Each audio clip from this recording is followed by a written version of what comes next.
हम हिंदू हैं, हम मोहम्मद की मीमांसा क्यों नहीं करेंगे और क्यों सच नहीं बोलेंगे? और अगर मोहम्मद का सच आज दुनिया के मुसलमान को पता चल जाए तो उसे अपने मुसलमान होने पर शर्म आएगी। तो मुझे बिल्कुल अपनी बात याद आ गई कि जैसे मैंने गलत समझा वैसे उन्होंने भी गलत समझा, और उसके जिम्मेदार वो नहीं अनुवाद करने वाले थे, क्योंकि उन्होंने सही अनुवाद उसको सही ढंग से एक्सप्लेन क्यों नहीं किया। कुरान पाक में मेरे को जैसा कि पता चला तो यह इबारत, यह ताकीद, यह निर्देश दिया गया है कि यदि आपका पड़ोसी भूखा है तो आपके ऊपर वह पहला निवाला भी हराम है। उस कुरान पाक में यह नहीं कहा गया कि आपका मुस्लिम पड़ोसी, आपका हिंदू पड़ोसी, सिख पड़ोसी, ईसाई पड़ोसी। मेरे हिसाब से मैंने जो भी मसाइल यानी समस्याएं दुनिया में देखी हैं, उन सारी समस्याओं का पॉजिटिव हल कुरान मजीद में मौजूद है।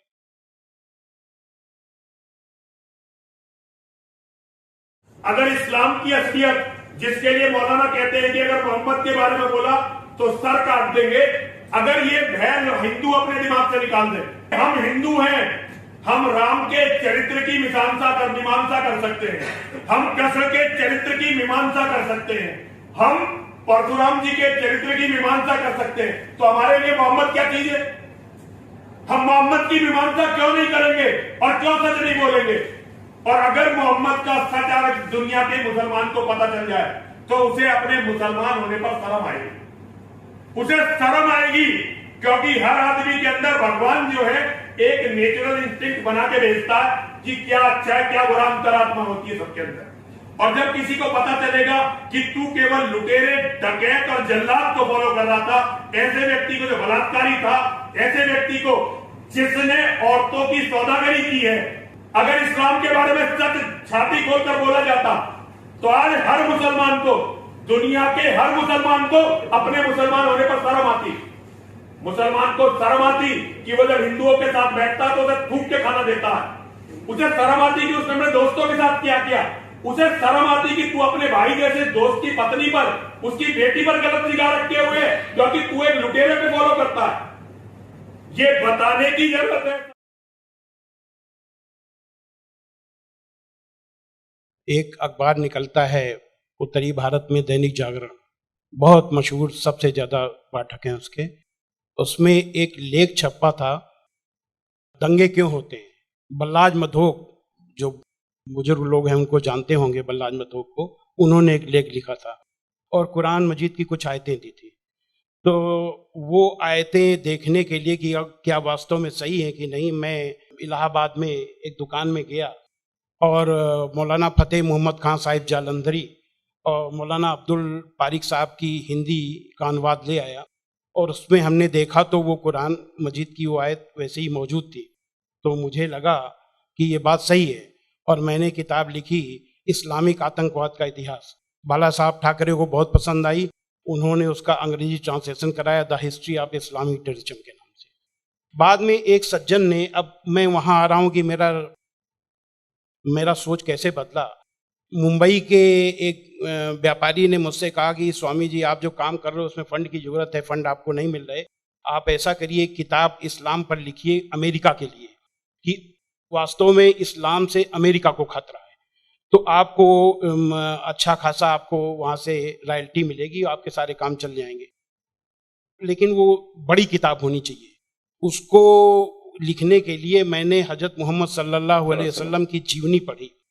जब जीवनी पढ़ी तो जो कुरान मजीद की आयतों को मैंने आतंकवाद से जोड़ा था कि इन आयतों की वजह से आतंकवादी बनते हैं, लेकिन जीवनी पढ़ने के बाद मुझे लगा कि ये आयतें आतंकवाद को रोकने के लिए हैं, आतंकवादियों को, सुभान अल्लाह, क्योंकि उनमें जो युद्ध का आदेश था वो आतंकवाद और आतंकवादियों के विरुद्ध था। तो मुझे लगा कि मुझसे बहुत बड़ी गलती हो गई, एक धर्माचार्य से ऐसी गलती नहीं होनी चाहिए।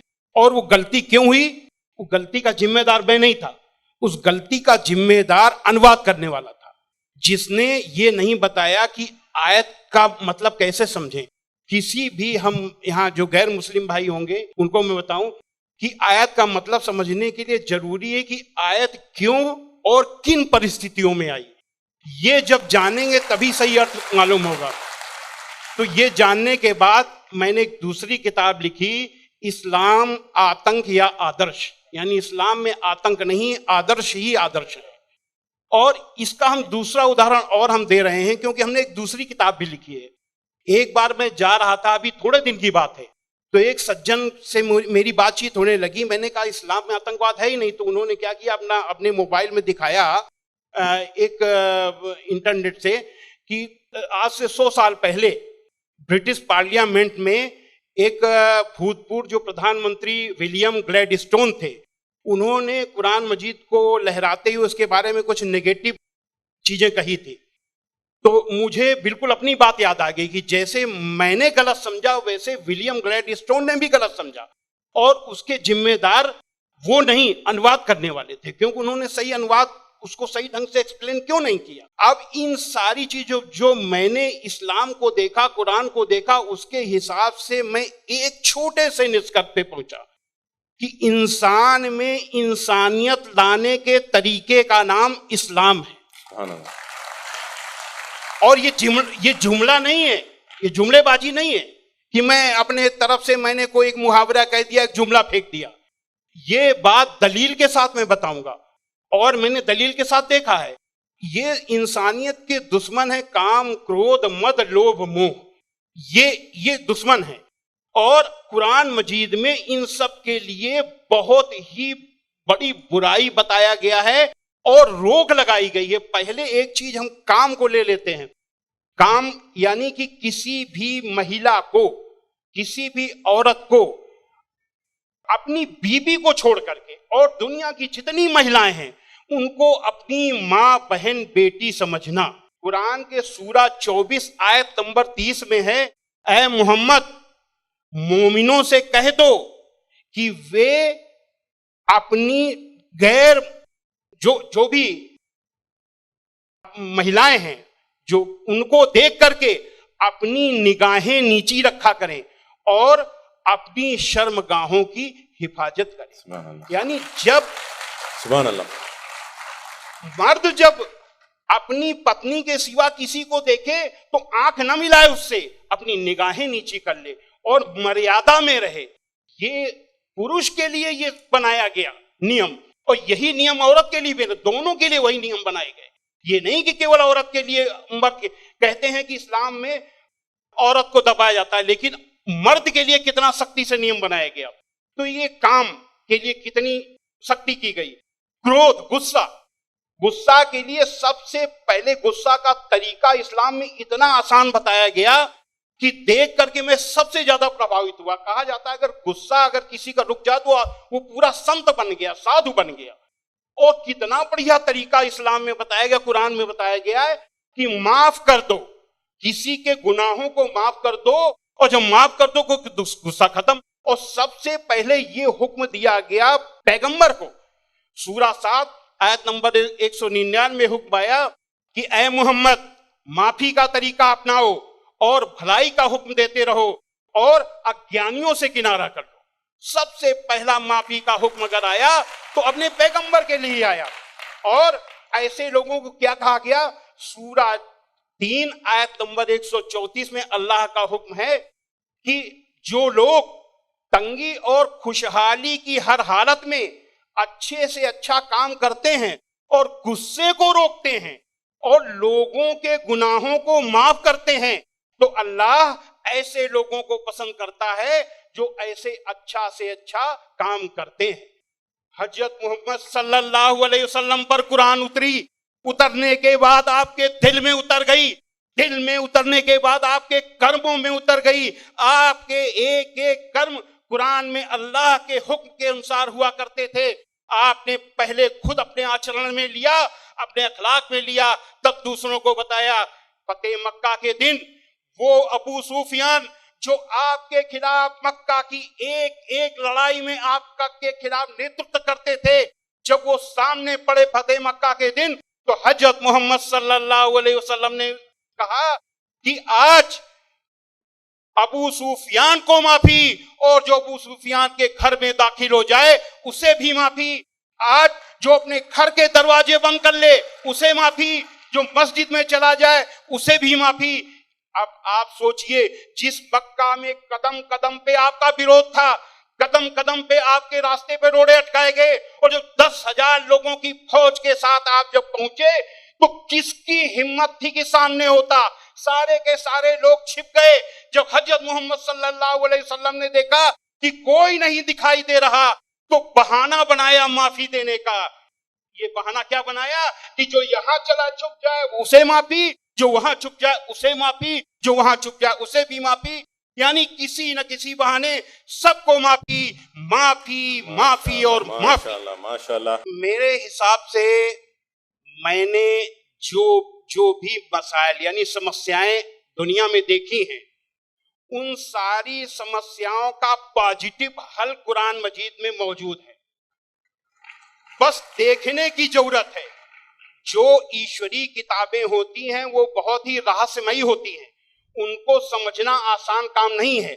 उसके लिए तन और मन दोनों की पवित्रता चाहिए।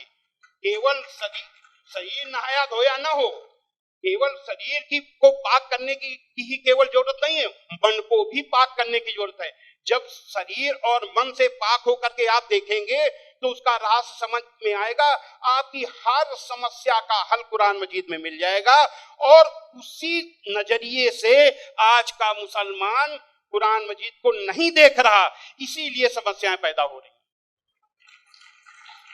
हुजूर, आपका भी कुछ एहतराम करता चलूं और इधर से गुजरा था, सोचा सलाम करता चलूं। यदि इस संसार में, इस दुनिया में आए तो उसका कारण यह था कि हम जिन्हें इंसान बना करके भेजा गया था उस परवरदिगार आलम के द्वारा, हमें अफजल बनाया उसने, अशरफुल मखलूकात हमें उसने बनाया, हमें सर्वे सर्वा बना करके बौद्धिक तौर पर परिष्कृत करके हमें हमारी बौद्धिक संपदा से भरपूर करके जब उसने भेजा तो उसने हमारे को यह एक ताकीद दी थी कि जियो और जीने दो, प्यार बांटते चलो, सबको अपनाते चलो।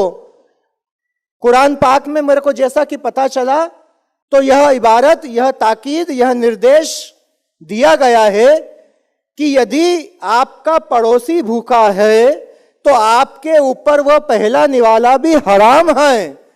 उस कुरान पाक में यह नहीं कहा गया कि आपका मुस्लिम पड़ोसी, आपका हिंदू पड़ोसी, सिख पड़ोसी, ईसाई पड़ोसी, आपका पड़ोसी यदि भूखा है तो आपके ऊपर वो पहला निवाला हराम है बताने वाले उन पाक परवरदिगार ने कभी महदूदी नहीं रखी। और जब उस परवरदिगार ने महदूदी नहीं रखी, संकीर्णता नहीं रखी, सीमितता नहीं रखी, कोई ईर्ष्या, द्वेष, बुग़्ज़, कीना, हसद से हमको तैयार करके नहीं भेजा, तो हम कौन होते हैं? देश को तोड़ने वाले, दुनिया को तोड़ने वाले। क्योंकि किसी ने कहा है कि पूरी धरा जो साथ दे तो और बात है, पर तू जरा भी साथ दे तो और बात है। चलने को तो एक पैर से भी चल रहे हैं लोग, पर दूसरा जो साथ दे तो और बात है। बहुत बहुत शुक्रिया, आपने जिस सम्मान से, जिस सद्व्यवहार से मुझे आमंत्रित किया, इसलिए मैं सिर्फ इतना कह के अपनी वाणी को विराम दूंगा कि नक्शे पाए रफ्तगा से यह सदा है आ रही, 2 कदम में राह तय है, शौक़ मंजिल चाहिए। जिंदाबाद। बहुत बहुत शुक्रिया। It's Al Fajr Educational Foundation presentations.